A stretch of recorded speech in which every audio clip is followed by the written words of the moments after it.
Mag-unboxing tayo ng latest model natin, isang budget meal na rin proof electric scooter, si Motor Vagabond.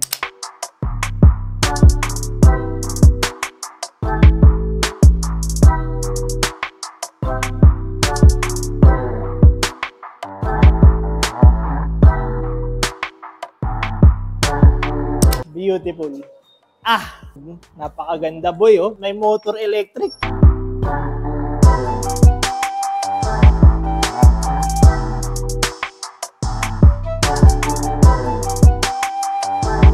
So, makikita nyo naman yung naging prototype natin is orange yung swing arms. Ito ay full black na stealth mode. Meron tayong motor electric on the deck and sa sides.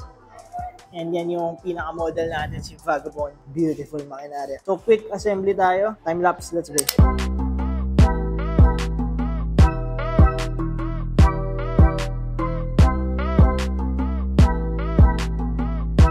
Inclusion sa box, meron tayong toolkit, charger, and yung manual. Angas, nakaprint, Vagabond, darling. So, na-assemble na si Motor Vagabond. Nadaan natin lahat ng specs na meron siya. So, may mga iniba sila versus dun sa prototype natin last time. So, isang noticeable difference is yung NFC niya and yung dashboard tsaka yung control cluster. So, buksan natin yung unit, no? Long press natin tong power button. Pag long press mo dyan, may lalabas sa NFC. Pakita mo to.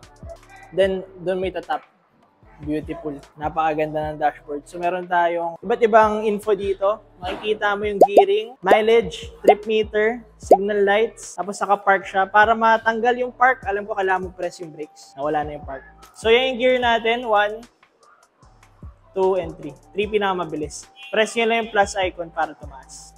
Then, tingnan natin yung ibang functions niya. Signal lights. Napakaganda. Kabila, pwede mo gawing hazard. Busina.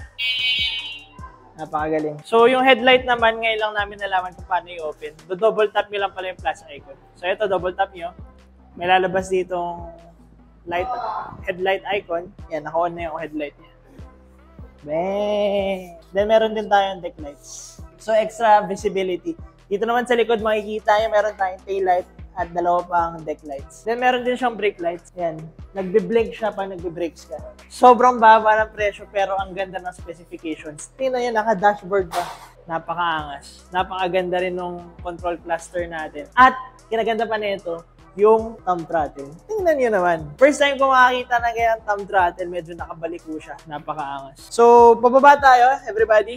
Meron tayong adjustment dito. May quick release lever tayo dito kung gusto nyo i-adjust yung height ng pole or ng stem natin. Then meron siyang secondary security. Kailangan nyo i-press. So, i-demonstrate ko sa inyo ngayon. Luwagan nyo muna to. Then pwede nyo ito i-press para i-adjust yung height. Amazing. So, ang kinaganda dyan is may iwasan natin yung misalignment ng pinaka-stem natin. Yan. So, sinukat namin from the ground hanggang dito. Yung pinaka-lowest setting niya is 116 cm. Then, kung gusto nyo adjust, press nyo lang ulit. Press ulit. From ground hanggang dito is 135 cm naman. Kung napili nyo na yung gusto yung height, higpitan nyo lang to.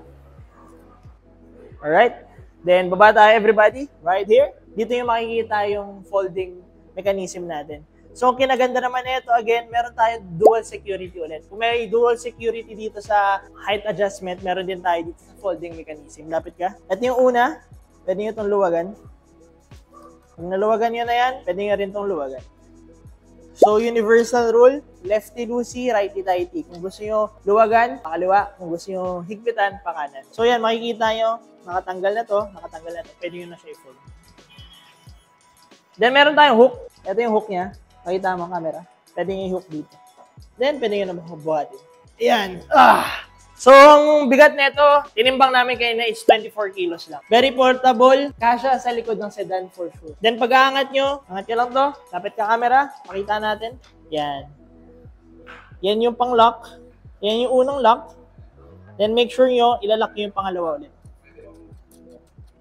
Stable na yan, everybody. So, ang mga units pala natin, may tinatawag tayong automatic shutdown pag hindi yung pinapatakbo. So, yun nangyari dito. So, pag nangyari yun, pag hindi yun ginagamit, buksan nyo lang ulit.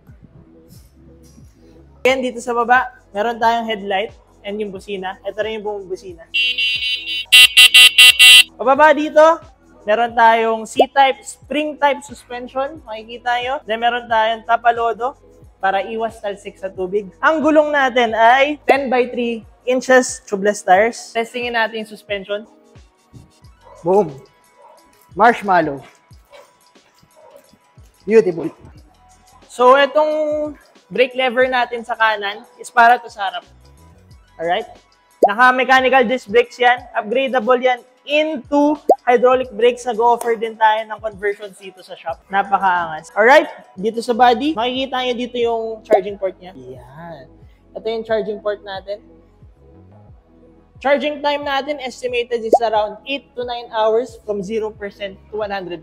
Meron tayong battery na 48 volts, 15 ampere that can run up to 40 kilometers per full charge. Ang body natin meron siyang rubber, so para mas grippy yung apangan. Meron tayo dito ang branding natin, Motor Electric, napakaangas. Pwede kayong magpalagay ng acrylic deck kung gusto nyo. Then meron tayong footrest dito. Ideal foot positioning. Isa dito sa may right side, isa dito sa likod. Usually, ganyan yung foot positioning natin. Kaya tayo may footrest para mas comfortable. Yung ilaw sa gilid, napakaganda. Nag-iiba-iba siya. Shockwave feature siya. Then, makikita nyo dito yung stand natin sa left side ng unit. Again, meron tayong ilaw dito, tsaka dito sa likod. Then, ayun tail light. And signal lights natin, again, pwede mo gawing hazard. Napakaganda talaga. And dito sa likod, mabilisan lang ulit. Meron tayong C-type suspension. Napakalaki ng spring, kaya maganda yung play. 10 inches tubeless tires, 140mm rotor disc, tsaka isa pang mechanical disc caliper. Meron din tayong tapalodo dito. So mukhang nadaanan natin lahat ng specification ng unit. Oras na para mag-test ride. So, quick acceleration test lang dito sa street natin. Quick acceleration test ng pinakamurang rainproof electric scooter sa balat ng Pilipinas. Tandaan niyo yan. Dito lang yan sa Motor Electric matatagpuan.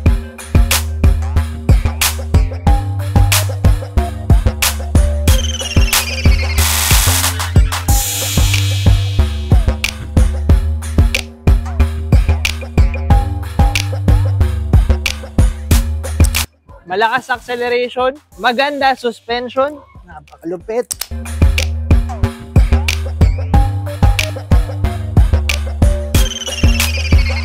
Beautiful makinarya, rainproof electric scooter, Motor Electric. As of July 4, Motor Vagabond is available here at Motor Electric.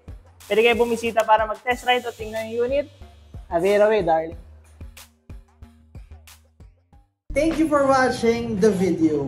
Nagbebenta kami dito ng electric scooters, unicycles, and bicycles. Brand new and used. Meron dito sa Motor EVP. Nagre-repair din kami ng mga units. Kung gusto nyo bumisita, address and contact number andyan sa screen. Message nyo na kami. A bit away.